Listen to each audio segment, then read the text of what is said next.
नमस्कार दोस्तों मेरा नाम शुभेंदु है। दोस्तों आज मैं आपके सामने जो वीडियो लेकर आया हूँ उसमें मैं आपको भगवान शिव जी और माता सती जी के विवाह प्रसंग के बारे में बताऊंगा। दोस्तों अगर आप पहली बार मेरा ये वीडियो देख रहे हैं तो प्लीज़ इसे सब्सक्राइब कीजिएगा, और अगर आपने सब्सक्राइब कर दिया है तो उसके लिए आपका बहुत बहुत धन्यवाद। कमेंट करके ज़रूर बताइएगा कि आपको मेरा वीडियो कैसे लगा, और अगर वीडियो आपको पसंद आए तो लाइक भी अवश्य कीजिएगा। दोस्तों मैं आपको शिव पुराण में वर्णित भगवान शिव जी और माता सती जी के विवाह प्रसंग के बारे में बताता हूँ। दोस्तों ये बहुत ही परम पवित्र महान कथा मैं आपको बताने जा रहा हूँ जो शिव पुराण में वर्णित है। शिव पुराण जी में ब्रह्मा जी नारद जी से कहते हैं कि एक दिन मैंने तुम्हारे साथ जाकर पिता के पास खड़ी हुई सती जी को देखा। वह तीनों लोगों की सारभूता सुंदरी थी। उसके पिता ने मुझे नमस्कार करके तुम्हारा भी सत्कार किया। यह देख लोक लीला का अनुसरण करने वाली सती ने भक्ति और प्रसन्नता के साथ मुझको और तुमको भी प्रणाम किया। नारद तदनंतर सती की ओर देखते हुए हम और तुम दक्ष के दिए हुए शुभ आसन पर बैठ गए। तत्पश्चात मैंने उस विनयशीला बालिका से कहा, सती जो केवल तुम्हें ही चाहते हैं और तुम्हारे मन में भी एकमात्र जिनकी ही कामना है, उन्हीं सर्वज्ञ जगदीश्वर महादेव जी को तुम पति रूप में प्राप्त करो। शुभे जो तुम्हारे सिवा दूसरी किसी स्त्री को पति रूप में न तो ग्रहण कर सके हैं, न करते हैं और न भविष्य में ही ग्रहण करेंगे, वे ही भगवान शिव तुम्हारे पति हों। वे तुम्हारे ही योग्य हैं, दूसरे के नहीं। नारद सती से ऐसा कहकर मैं दक्ष के घर में देर तक ठहरा रहा। फिर उनसे विदा ले मैं और तुम दोनों अपने अपने स्थान को चले आए। मेरी बात को सुनकर दक्ष को बड़ी प्रसन्नता हुई। उनकी सारी मानसिक चिंता दूर हो गई और उन्होंने अपनी पुत्री को परमेश्वरी समझकर गोद में उठा लिया। इस प्रकार कुमारोचित सुंदर लीला विहारों से सुशोभित हुई भक्तवत्सला सती जी, जो स्वेच्छा से मानव रूप धारण करके प्रकट हुई थीं, कौमारावस्था पार कर गईं। बाल्यावस्था बिताकर किंचित युवावस्था को प्राप्त हुई सती अत्यंत तेज एवं शोभा से संपन्न हो संपूर्ण अंगों से मनोहर दिखाई देने लगीं। लोकेश दक्ष ने देखा कि सती के शरीर में युवावस्था के लक्षण प्रकट होने लगे हैं। तब उनके मन में यह चिंता हुई कि मैं महादेव जी के साथ इनका विवाह कैसे करूं। सती स्वयं भी महादेव जी को पाने की प्रतिदिन अभिलाषा रखती थीं। अतः पिता के मनोभाव को समझकर वे माता के निकट गईं। विशाल बुद्धि वाली सती रूपिणी परमेश्वरी शिवा ने अपनी माता वीरणी से भगवान शंकर जी की प्रसन्नता के निमित्त तपस्या करने के लिए आज्ञा मांगी। माता की आज्ञा मिल गई। अतः दृढ़तापूर्वक व्रत का पालन करने वाली सती ने महेश्वर जी को पति रूप में प्राप्त करने के लिए अपने घर पर ही उनकी आराधना आरंभ कर दी। आश्विन मास में नंदा प्रतिपदा, षष्ठी और एकादशी तिथियों में उन्होंने भक्तिपूर्वक गुड़ भात और नमक चढ़ाकर भगवान शिव का पूजन किया और उन्हें नमस्कार करके उसी नियम के साथ उस मास को व्यतीत किया। कार्तिक मास की चतुर्दशी को सजाकर रखे हुए मालपुओं और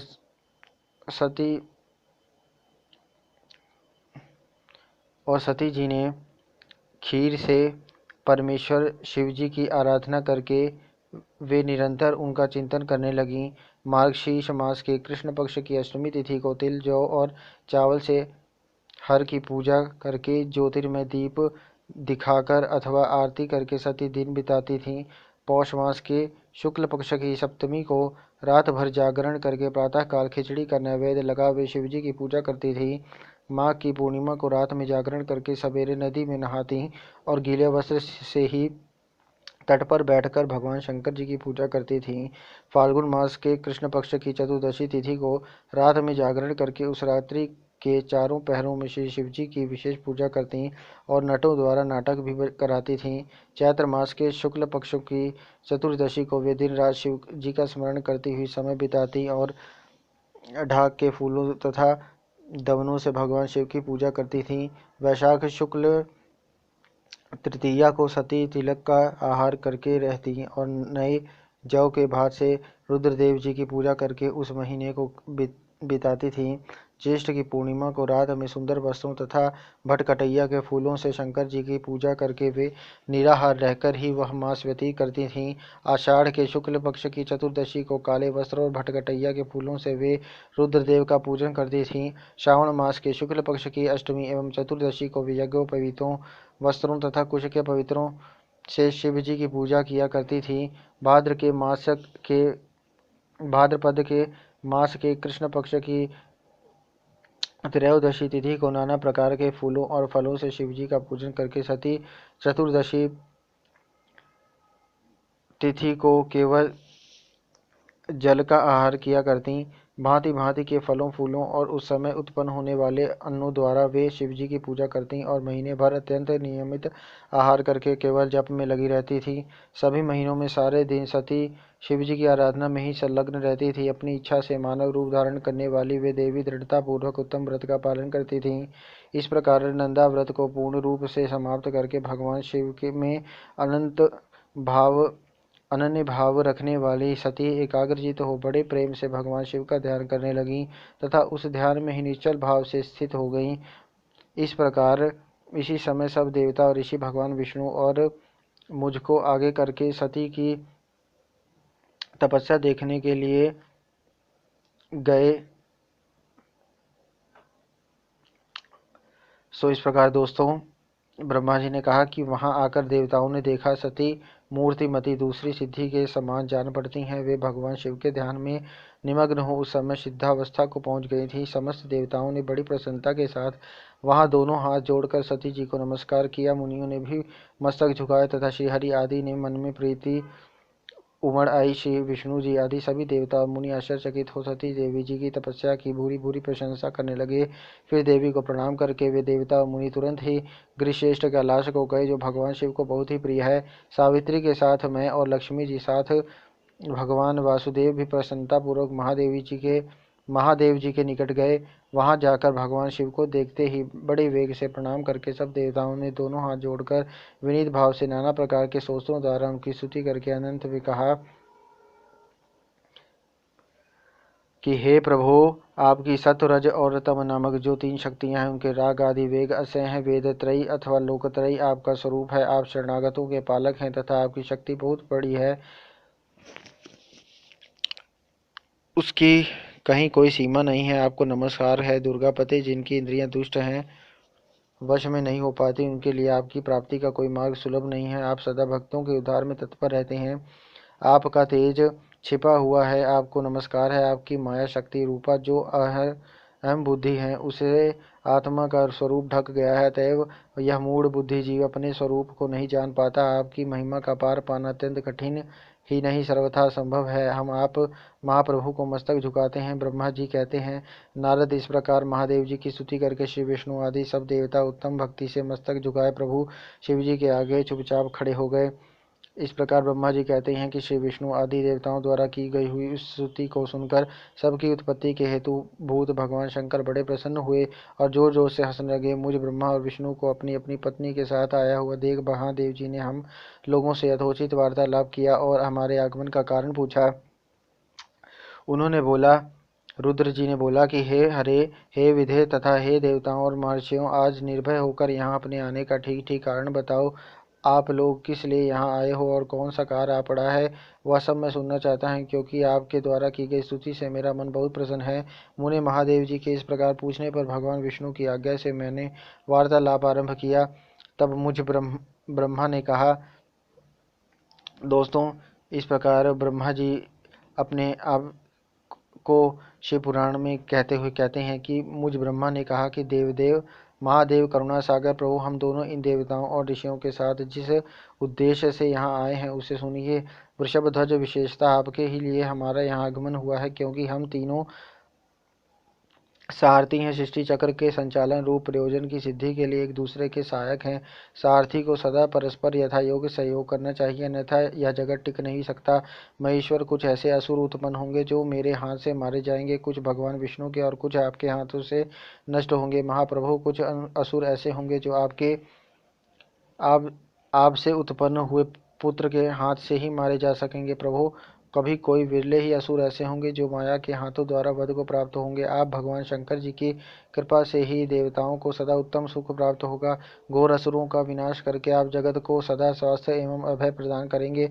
अथवा यह भी संभव है कि आपके हाथ से कोई भी असुर न मारा जाए, क्योंकि आप सदा योग युक्त रहते हुए राग द्वेष से रहित हैं तथा एकमात्र दया करने में ही लगे रहते हैं।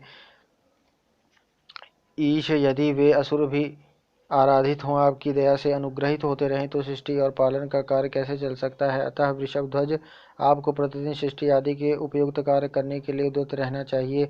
यदि सृष्टि पालन और संहार रूप कर्म न करने हो, तब तो हमने माया से जो भिन्न भिन्न शरीर धारण किए हैं, उनकी कोई उपयोगिता अथवा औचित्य ही नहीं है। वास्तव में हम तीनों एक ही हैं, कार्य के भेद से भिन्न भिन्न देह धारण करके स्थित हैं। यदि कार्य भेद न सिद्ध हो, तब तो हमारे रूप भेद का कोई प्रयोजन ही नहीं है। देव एक ही परमात्मा महेश्वर तीन स्वरूपों में अभिव्यक्त हुए हैं। इस रूप भेद में उनकी अपनी माया ही कारण है। वास्तव में प्रभु स्वतंत्र हैं, वे लीला के उद्देश्य से ही वे सृष्टि आदि कार्य करते हैं। भगवान श्री हरि उनके बाएं अंग से प्रकट हुए हैं, मैं ब्रह्मा उनके दाएं अंग से प्रकट हुआ हूँ, और आप रुद्रदेव उन सदाशिव के हृदय से आविर्भूत हुए हैं। अतः आप ही शिव के पूर्ण रूप हैं। प्रभु, इस प्रकार अभिन्न रूप होते हुए भी हम तीन रूप में प्रकट हैं। सनातन देव, हम तीनों उन्हीं भगवान सदाशिव और शिवा के पुत्र हैं। इस यथार्थ सत्य का आप हृदय से अनुभव कीजिए। इस प्रकार दोस्तों, ब्रह्मा जी, विष्णु जी, शंकर जी एक ही हैं, और वो एक दूसरे के पूरक हैं, और एक दूसरे की तो आप तो जानते ही हैं, वो बड़ाई करते रहते हैं। ब्रह्मा जी विष्णु जी की, शंकर जी की बड़ाई करते हैं, विष्णु जी ब्रह्मा जी शंकर जी की, और शंकर जी विष्णु जी और ब्रह्मा जी की बड़ाई करते हैं। सो दोस्तों, इस प्रकार तीनों एक ही हैं, उनके रूप अनेक हैं, उनकी लीला वही जानते हैं। इस प्रकार ब्रह्मा जी ने फिर कहा कि प्रभु, इस प्रकार अभिन्न रूप से होते हुए भी हम तीनों रूप में प्रकट होते हैं। इस प्रकार दोस्तों, ब्रह्मा जी ने कहा कि सनातन देव, हम तीनों उन्हीं भगवान सदाशिव और शिवा के पुत्र हैं। इस यथार्थ तत्व का आप हृदय से अनुभव कीजिए। प्रभु, मैं और श्री विष्णु जी आपके आदेश से प्रसन्नता पूर्वक लोक की सृष्टि और पालन के कार्य कर रहे हैं, तथा कार्य कारणवश सपत्नीक भी हो गए हैं। सो दोस्तों, इस प्रकार ब्रह्मा जी बोले कि अतः आप भी विश्व हित के लिए तथा देवताओं को सुख पहुँचाने के लिए एक परम सुंदरी रमणी को अपनी पत्नी बनाने के लिए ग्रहण करें। महेश्वर, एक बात और है, उसे सुनिए। मुझे पहले के वृत्तांत का स्मरण हो आया है। पूर्व काल में आपने ही शिव रूप में जो बात हमारे सामने कही थी, वही इस समय सुना रहा हूँ। आपने कहा था, ब्राह्मण, मेरा ऐसा ही उत्तम रूप तुम्हारे अंग विशेष ललाट से प्रकट होगा, जिसकी लोक में रुद्र नाम से प्रसिद्धि होगी। तुम ब्रह्मा सृष्टिकर्ता हो गए, श्री हरि जगत का पालन करने वाले हुए, और मैं सगुण रुद्र रूप होकर संसार का संहार करने वाला हूँगा। एक स्त्री के साथ विवाह करके लोक के उत्तम कार्य की सिद्धि करूँगा। अपनी कही हुई इस बात को याद करके आप अपनी ही पूर्व प्रतिज्ञा को पूर्ण कीजिए। स्वामी, आपका यह आदेश है कि मैं सृष्टि करूं, श्री हरि पालन करें, और आप स्वयं संहार के हेतु बनकर प्रकट हों। सो आप साक्षात शिव ही संहार करता है रूप में प्रकट हुए हैं। आपके बिना हम दोनों अपना अपना कार्य करने में समर्थ नहीं है। अतः आप एक ऐसी कामनी को स्वीकार करें जो लोकहित के कार्य में तत्पर रहें। शंभो, जैसे लक्ष्मी भगवान विष्णु की और सावित्री मेरी सहधर्मिणी है, उसी प्रकार आप इस समय अपनी जीवन सहचरी प्राणवल्लभा को ग्रहण करें। मेरी यह बात जानकर लोकेश्वर महादेव जी के मुख पर मुस्कुराहट दौड़ गई। वे श्री हरि के समान मुझसे इस प्रकार बोले। सो दोस्तों, इस प्रकार जिस प्रकार ब्रह्मा जी विष्णु शंकर जी एक हैं, उसी प्रकार वो माता भी एक हैं।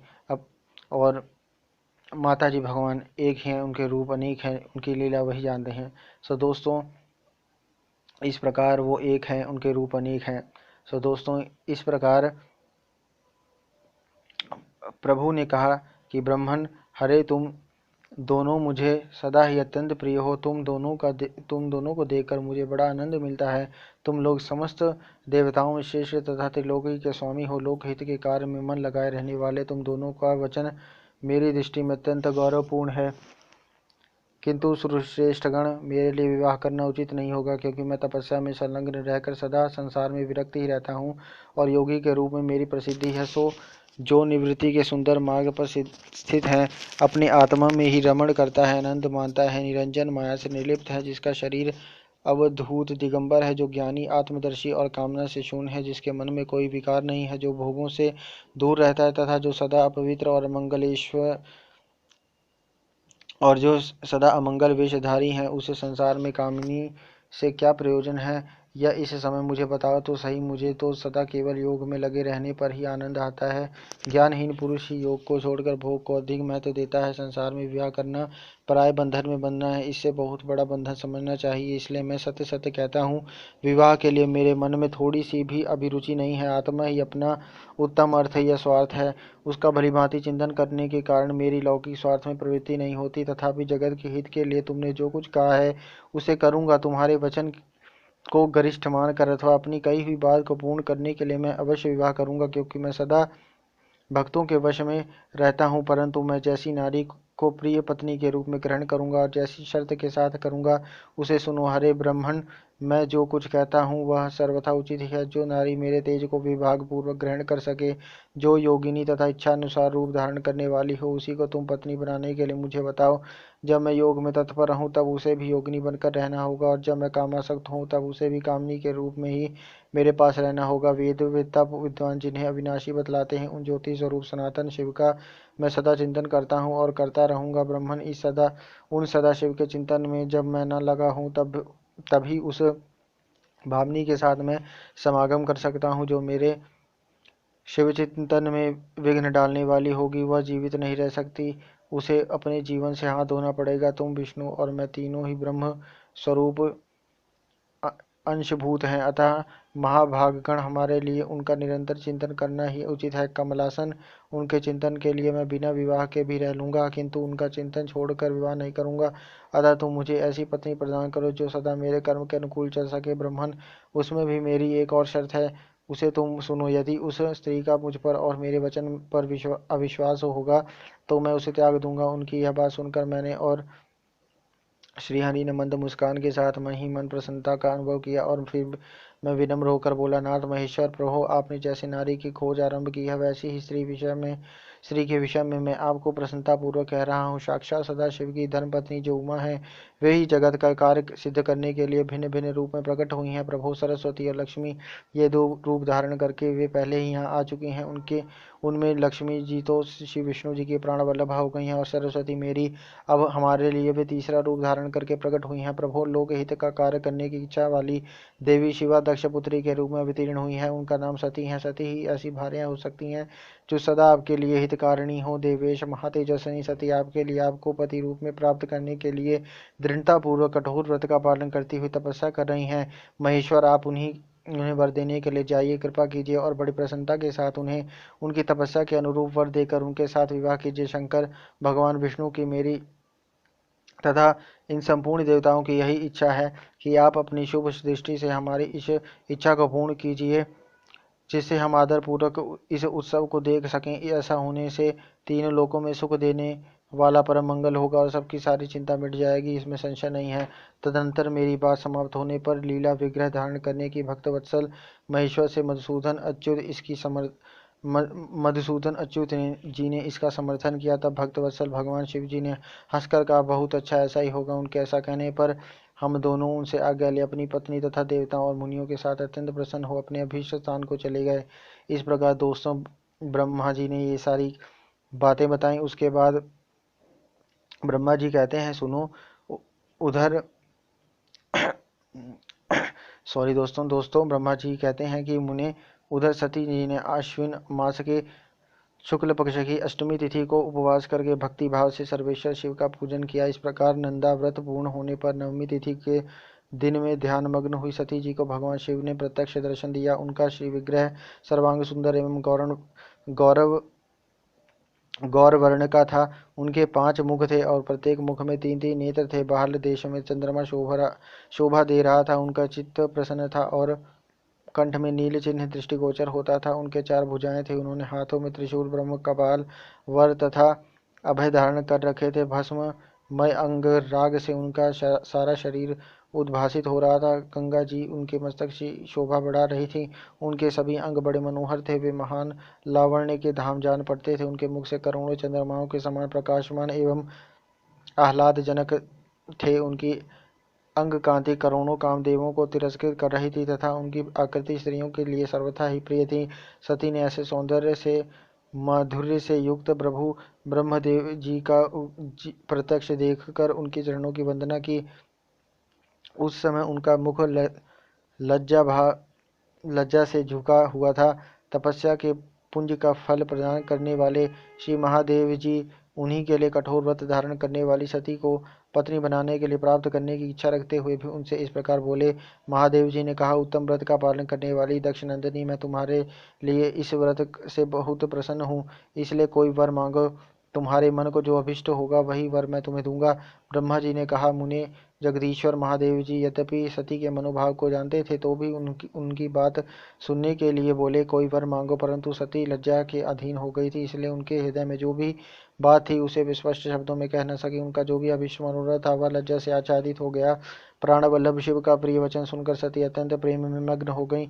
इस बात को जानकर भक्तवत्सल भगवान शंकर बड़े प्रसन्न हुए और शीघ्रतापूर्वक बारंबार कहने लगे, वर मांगो, वर मांगो। सत्पुरुषों के आश्रयभूत अंतर्यामी शंभु सती की भक्ति के वशीभूत हो गए थे।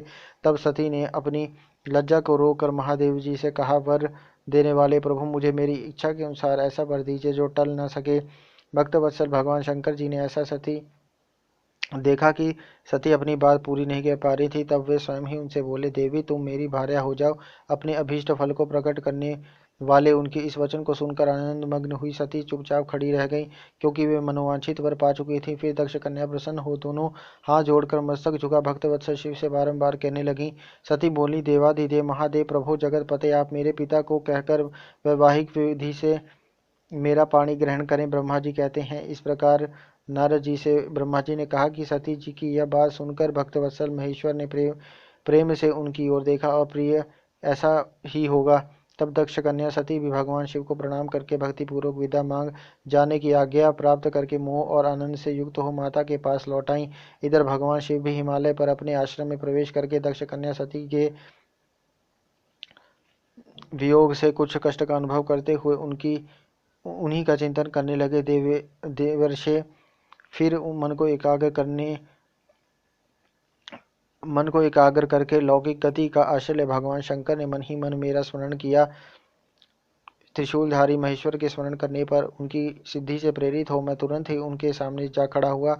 हिमालय के शिखर पर जहाँ सती के वियोग से अनुभव करने वाले महादेव जी विद्यमान थे, वहीं मैं सरस्वती के साथ उपस्थित हो गया। दोस्तों, यहाँ शिव पुराण में मैं अर्थात ब्रह्मा जी कह रहे हैं, वहीं मैं मतलब कि ब्रह्मा जी सरस्वती के साथ उपस्थित हो गया। देवर्षि सरस्वती सहित मुझे आया देख सती के प्रेम पाश में बंधे हुए शिव उत्सुकता पूर्वक बोले। शंभु ने कहा, ब्राह्मण, मैं जब से विवाह के कार्य में स्वार्थ बुद्धि कर बैठा हूँ, तब से अब मुझे इस स्वार्थ में ही स्वतत्व सा प्रतीत होता है। दक्ष कन्या सती ने बड़ी भक्ति से मेरी आराधना की है। उसके नंदाव्रत के प्रभाव से मैंने उसे अभीष्ट वर देने की घोषणा की। ब्राह्मण, तब आपने मुझसे यह वर मांगा कि आप मेरे पति हो जाइए। यह सुनकर सर्वथा संतुष्ट हो मैंने भी कह दिया कि तुम मेरी पत्नी हो जाओ। तब दक्षायणी सती मुझसे बोली, जगतपते, आप मेरे पिता को सूचित करके वैवाहिक विधि से मुझे ग्रहण करें। ब्राह्मण, उसकी भक्ति से संतोष होने के कारण मैंने उसका वह अनुरोध भी स्वीकार कर लिया। तब सती अपनी माता के घर चली गई और मैं यहाँ चला आया। इसलिए अब तो मेरी आज्ञा से दक्ष के घर जाओ और ऐसा यत्न करो जिससे प्रजापति दक्ष शीघ्र ही मुझे अपनी कन्या दान कर दें। उनके इस प्रकार आज्ञा देने पर कृतकृत्य और प्रसन्न हो गया और उन भक्तवत्सल विश्वनाथ से इस प्रकार बोला। मुझ ब्रह्मा ने कहा, भगवान शंभो, आपने जो कुछ कहा है उस पर भली भांति विचार करके हम लोगों ने पहले ही उसे सुनिश्चित कर दिया है। वृषभध्वज, इसमें मुख्यतः देवताओं का और मेरा भी स्वार्थ है। दक्ष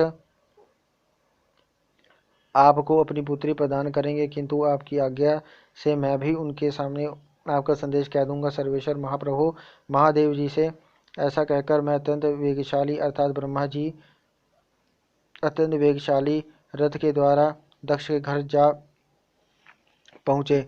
नारद जी ने पूछा, वक्ताओं में श्रेष्ठ महाभाग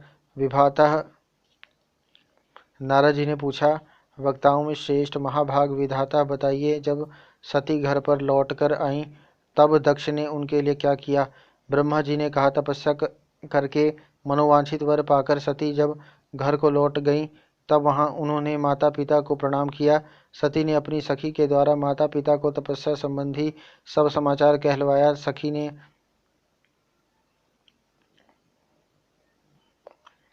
सती ने अपनी सखी के द्वारा माता पिता को तपस्या संबंधी सब समाचार कहलाया।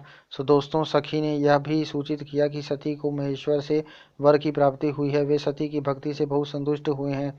सखी के मुँह से सारा वृत्तांत सुनकर माता पिता को बड़ा आनंद प्राप्त हुआ और उन्होंने महान उत्सव किया।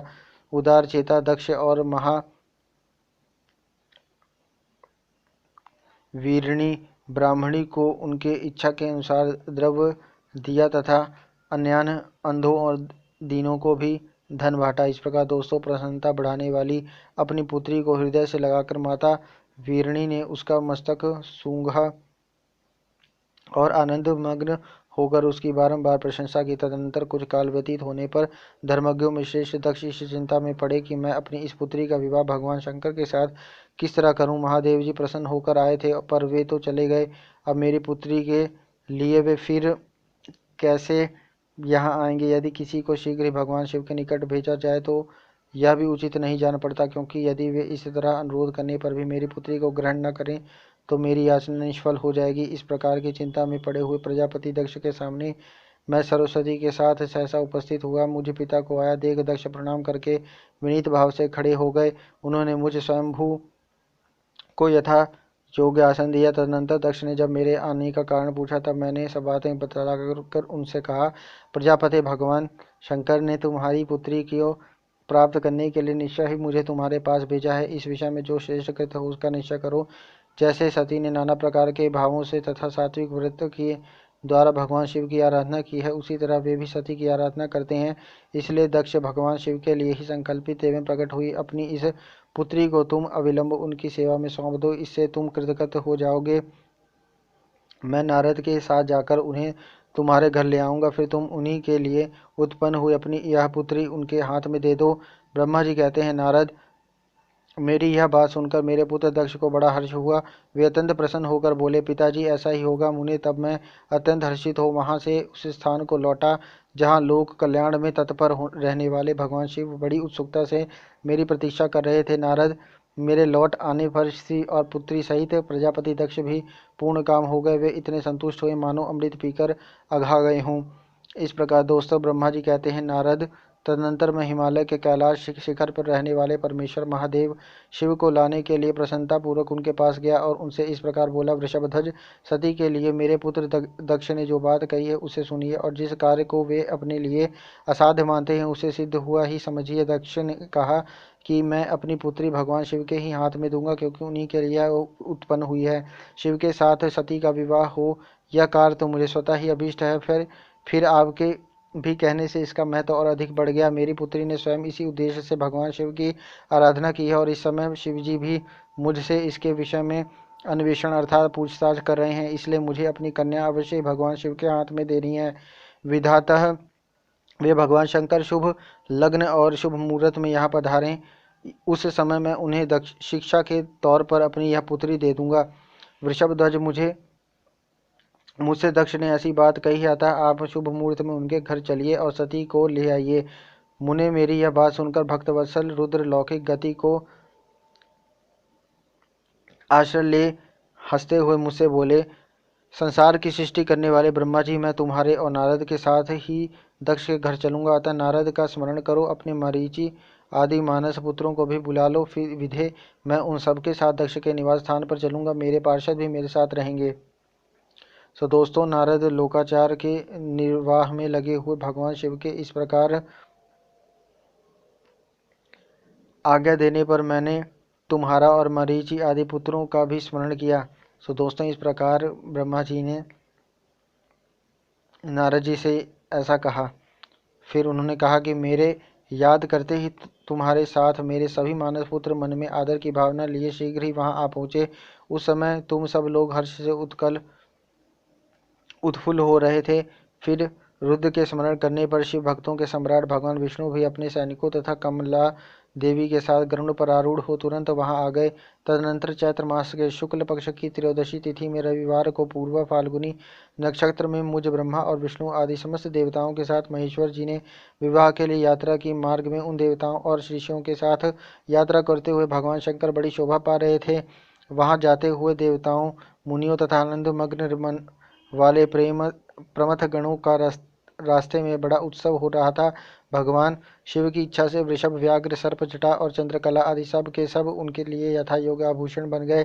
तदनंतर वेग से चलने वाले बलवान बलि, वर्द, नंदिकेश्वर पर आरूढ़ हुए महादेव जी, श्री विष्णु जी आदि देवताओं को साथ लिए क्षण भर में प्रसन्नता पूर्वक दक्ष के घर जा पहुँचे।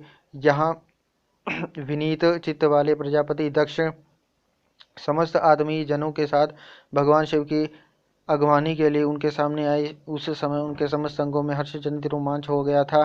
स्वयं दक्ष ने अपने द्वार पर आए हुए समस्त देवताओं का सत्कार किया।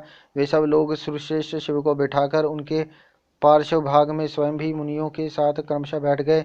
इसके बाद दक्ष ने मुनियों सहित समस्त देवताओं की परिक्रमा की और उन सब के साथ भगवान शिव को घर के भीतर ले आए। उस समय दक्ष के मन में बड़ी प्रसन्नता थी। उन्होंने सर्वेश्वर शिव को उत्तम आसन देकर स्वयं ही विधि पूर्वक उनका पूजन किया।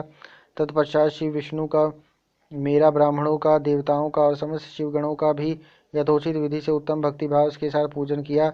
इस तरह पूजनीय पुरुषों तथा अन्य लोगों सहित उन सब का यथोचित आदर सत्कार करके दक्ष ने मेरे मानस पुत्र मरीचि आदि मुनियों के साथ आवश्यक सलाह की। इसके बाद मेरे पुत्र दक्ष ने मुझ पिता से मेरे चरणों में प्रणाम करके प्रसन्नता पूर्वक कहा, प्रभु आप ही वैवाहिक कार्य कराएं। तब मैं भी हर्ष भरे हृदय से बहुत अच्छा कहकर उठा और वह सारा कार्य कराने लगा। तदनंतर ग्रहों के बल से युक्त शुभ लग्न और मुहूर्त में दक्ष ने हर्षपूर्वक अपनी पुत्री सती का हाथ भगवान शंकर के हाथ में दे दिया। उस समय हर्ष से भरे हुए भगवान वृषभध्वज ने भी वैवाहिक विधि से सुंदरी दक्ष कन्या का पाणी ग्रहण किया। फिर मैंने, श्री हरि ने, तुम तथा अन्य मुनियों ने, देवताओं और प्रमथ गणों ने भगवान शिव को प्रणाम किया और सबने नाना प्रकार की स्तुतियों द्वारा उन्हें संतुष्ट किया। उस समय नाच गाने के साथ महान उत्सव मनाया गया। समस्त देवताओं और मुनियों को बड़ा आनंद प्राप्त हुआ। भगवान शिव के लिए कन्यादान करके मेरे पुत्र दक्ष कृतार्थ हो गए। शिवा और शिव प्रसन्न हुए तथा सारा संसार मंगल का निकेतन बन गया। सो दोस्तों, माफ कीजिएगा दोस्तों, फिर ब्रह्मा जी ने कहा कि नारद, कन्यादान करके दक्ष ने भगवान शंकर को नाना प्रकार की वस्तुएं दहेज में दी। यह सब करके वे बड़े प्रसन्न हुए। फिर उन्होंने ब्राह्मणों को भी नाना प्रकार के धन बांटे। तत्पश्चात लक्ष्मी सहित भगवान विष्णु शंभु के पास हाथ जोड़कर खड़े हो और यूं बोले, देव महादेव, दया सागर प्रभु, तात आप संपूर्ण जगत के पिता हैं और सती देवी सबकी माता हैं। आप दोनों सत्पुरुषों के कल्याण तथा दुष्टों के दमन के लिए सदा लीला पूर्वक अवतार ग्रहण करते हैं। यह सनातन श्रुति का कथन है। आप चिकने नील अंजन के समान शोभा वाली सती के साथ जिस प्रकार शोभा पा रहे हैं, मैं उससे उल्टे लक्ष्मी के साथ शोभा पा रहा हूँ। अर्थात सती नीलवर्ण तथा आप गौरव वर्ण हैं, उससे उल्ट मैं नीलवर्ण तथा लक्ष्मी गौरवर्ण हैं। नारद, मैं देवी सती के पास आकर गुहे सूत्रोक्त विधि से विस्तार पूर्वक सारा अग्नि कार्य कराने लगा। मुझ आचार्य तथा ब्राह्मणों की आज्ञा से शिवा और शिव ने बड़े हर्ष के साथ विधि पूर्वक अग्नि की परिक्रमा की। उस समय वहाँ बड़ा अद्भुत उत्सव मनाया गया। गाजे बाजे और नृत्य के साथ होने वाला वह उत्सव सबको बड़ा सुखद जान पड़ा। तदनंतर भगवान विष्णु बोले, सदाशिव, मैं आपकी आज्ञा से यहाँ शिव तत्व का वर्णन करता हूँ। समस्त देवता तथा दूसरे मुनि अपने मन को एकाग्र करके इस विषय को सुने। भगवान, आप प्रधान और अप्रधान, प्रकृति और उससे अतीत हैं। आपके अनेक भाग हैं, फिर भी आप भाग रहित हैं। ज्योतिर्मय स्वरूप वाले आप परमेश्वर की ही हम तीनों देवता अंश हैं। आप कौन हैं, मैं कौन हूँ और ब्रह्मा कौन है? आप परमात्मा के ही ये तीन अंश हैं जो सृष्टि, पालन और संहार करने के कारण एक दूसरे से भिन्न प्रतीत होते हैं। आप अपने स्वरूप का चिंतन कीजिए। आपने स्वयं ही लीला पूर्वक शरीर धारण किया है। आप निर्गुण ब्रह्म रूप से एक हैं। आप ही सगुण ब्रह्म हैं और हम ब्रह्मा, विष्णु तथा रुद्र तीनों आपके अंश हैं। जैसे एक ही शरीर के भिन्न भिन्न अवयव, मस्तक, ग्रीवा आदि नाम धारण करते हैं, तथापि उस शरीर से वे भिन्न नहीं, उसी प्रकार हम तीनों अंश आप परमेश्वर के ही अंग हैं, जो ज्योतिर्मय आकाश के समान सर्वव्यापी एवं निर्लेप स्वयं ही अपना धाम, पुराण, कूटस्थ, अव्यक्त, अनंत, नित्य तथा दीर्घ आदि विशेषणों से रहित निर्विशेष ब्रह्म है। वही आप शिव हैं, अतः आप ही सब कुछ हैं। ब्रह्मा जी कहते हैं, मुनीश्वर भगवान विष्णु जी को यह बात सुनकर महादेव जी विष्णु जी की यह बात सुनकर महादेव जी बड़े प्रसन्न हुए। तदनंतर उस विवाह यज्ञ के स्वामी यजमान परमेश्वर श्री शिव जी प्रसन्न हो लौकिक गति का आश्रय ले हाथ जोड़कर खड़े हुए मुझ ब्रह्मा से प्रेम पूर्वक बोले। शिव जी ने कहा, ब्राह्मण, आपने सारा वैवाहिक कार्य अच्छी तरह संपन्न करा दिया। अब मैं प्रसन्न हूँ। आप मेरे आचार्य हैं, बताइए आपको क्या दक्षिणा दूं। सुरज्येष्ठ, आप उस दक्षिणा को मांगिए। महाभाग, यदि वह अत्यंत दुर्लभ हो तो भी उसे शीघ्र कहिए। मुझे आपके लिए कुछ भी अध्यय नहीं है।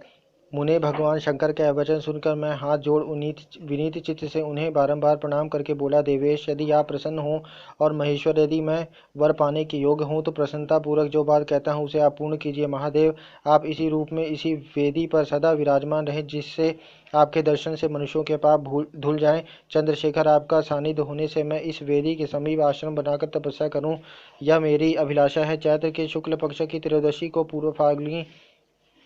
पूर्वा फाल्गुनी नक्षत्र में रविवार के दिन इस भूतल पर जो मनुष्य भक्ति भाव से आपका दर्शन करे, उसके सारे पाप तत्काल नष्ट हो जाएं, विपुल पुण्य की वृद्धि हो और समस्त रोगों का सर्वथा नाश हो जाए। जो नारी दुर्भगा, वंध्या, कानी अथवा रूपहीना हो, वह भी आपके दर्शन मात्र से ही अवश्य निर्दोष हो जाए।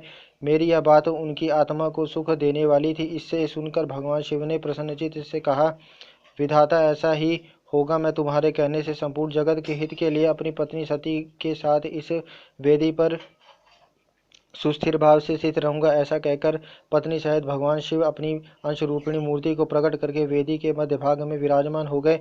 तत्पश्चात स्वजनों पर स्नेह रखने वाले परमेश्वर शंकर दक्ष से विदा ले अपनी पत्नी सती के साथ कैलाश जाने को उद्यत हुए। उस समय उत्तम बुद्धि वाले दक्ष ने विनय से मस्तक झुका, हाथ जोड़कर भगवान वृषभध्वज की प्रेम पूर्वक स्तुति की। फिर श्री विष्णु आदि समस्त देवताओं, मुनियों और शिवगणों ने नमस्कार पूर्वक नाना प्रकार की स्तुति करके बड़े आनंद से जय जयकार किया। तदनंतर दक्ष की आज्ञा से भगवान शिव ने प्रसन्नता पूर्वक सती को वृषभ की पीठ पर बिठाया और स्वयं भी उस पर आरूढ़ हो वे प्रभु हिमालय पर्वत की ओर चले। भगवान शंकर के समीप वृषभ पर बैठी हुई सुंदर दांत और मनोहर हास वाली सती अपने नील श्याम वर्ण के कारण चंद्रमा में नीली रेखा के समान शोभा पा रही थी।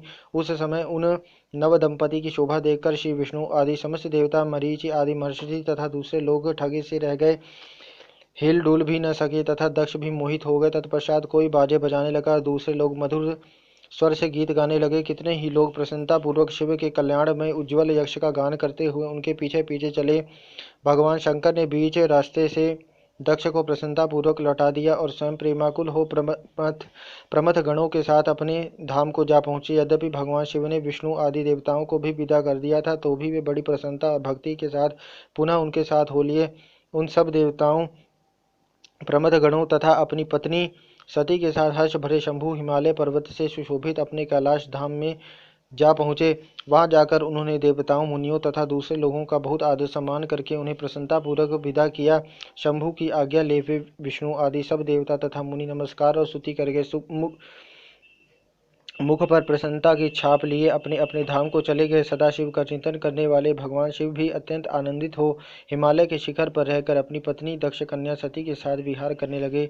सो दोस्तों, इस प्रकार मैंने आपको भगवान शिव जी और सती जी के विवाह के बारे में बताया। ये सुंदर कथा मैंने आपको बताई जो श्री शिव पुराण जी में वर्णित है। सो दोस्तों, मुझे आशा है कि श्री शिव पुराण जी में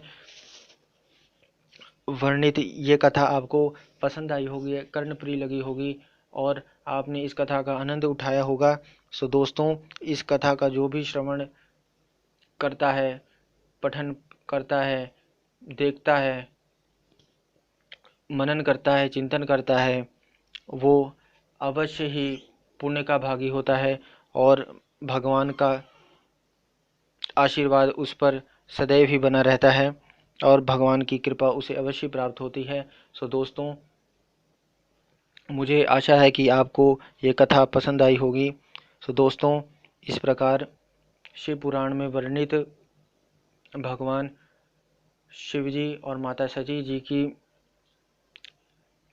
यह कथा मैंने आपको सुनाई, उनके विवाह के बारे में मैंने आपको बताया। सो दोस्तों, अब अंत में मुझे इजाज़त दीजिए। नमस्कार। जय गुरुदेव।